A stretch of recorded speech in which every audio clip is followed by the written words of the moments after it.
Hi, I want to talk to you about a very recent study published in 2009.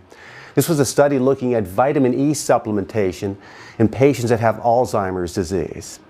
And the title of the paper was Vitamin E Use is Associated with Improved Survival in Alzheimer's Disease in an Alzheimer's Disease Cohort. The study was published by Pavlik and fellow researchers in the journal known as Dementia and Geriatric Cognitive Disorders in 2009. This was the study design. It was fascinating, really. They took 847 patients that had Alzheimer's disease, and they gave some of them a vitamin E supplement, 1,000 IUs twice a day, 2,000 international units, a fairly high dose.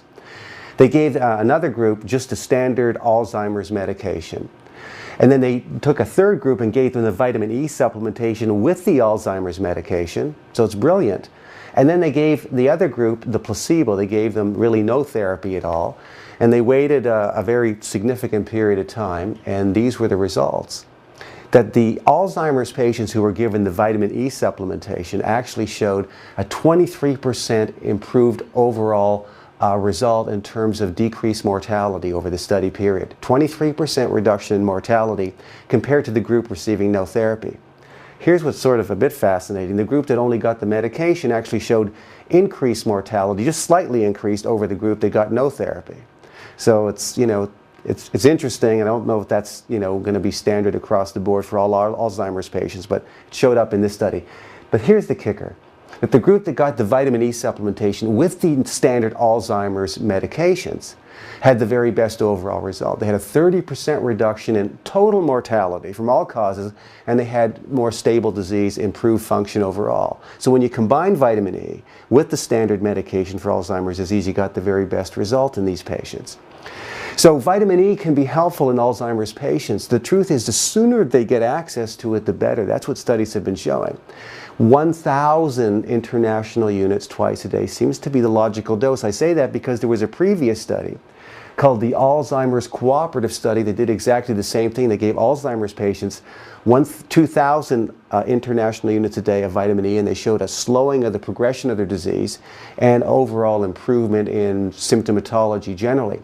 But this study in 2009 was the very first time we saw that you could combine vitamin E supplementation with a standard drug for Alzheimer's disease. The two of them can be taken together. Here's the other thing to note. There's been some reports in the media recently, researchers looking at what they call meta-analysis studies, blending studies together, suggesting that high doses of things like vitamin E can actually increase your risk of cancer, heart disease, scaring people away from vitamin E and vitamin C supplementation. In this study, giving these older people with Alzheimer's disease, who are already prone to premature death at this point, high doses of vitamin E, it's actually extending their life. They weren't developing cancer or heart disease. So I happen to think that that's just a little bit of manipulation by certain entities out there that have their own agenda. The truth is that very few antioxidants like vitamin E can actually cross from the blood into the brain. And so what happens over our lifetime is that the brain is using 20% of all the oxygen in your body.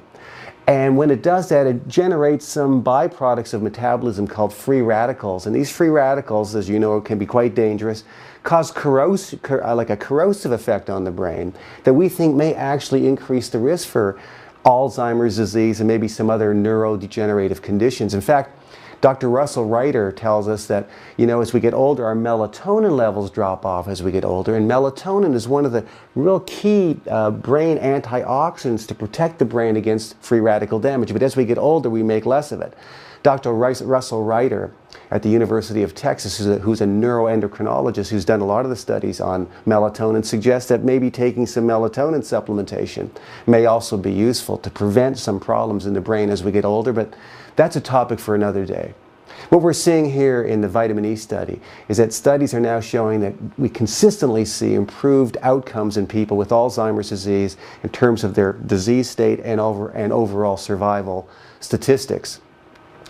What I'd like to provide to you today, if I can, is sort of an overall prevention scheme. What do you want to do as you get older? If you don't have Alzheimer's disease now, and there's a good chance you don't have it, How do you preserve your memory as you get older? As the body's genetic time bombs go off and free radicals affect your brain, how do you protect your memory as you get older using diet, lifestyle, and targeted supplements? So you're going to see some copy in the script below that's going to give you some of those highlight points that you can read after the video is over to give you sort of the diet, lifestyle, and targeted supplementation strategy to protect your brain against the effects of aging that I believe are really important. So thank you for watching.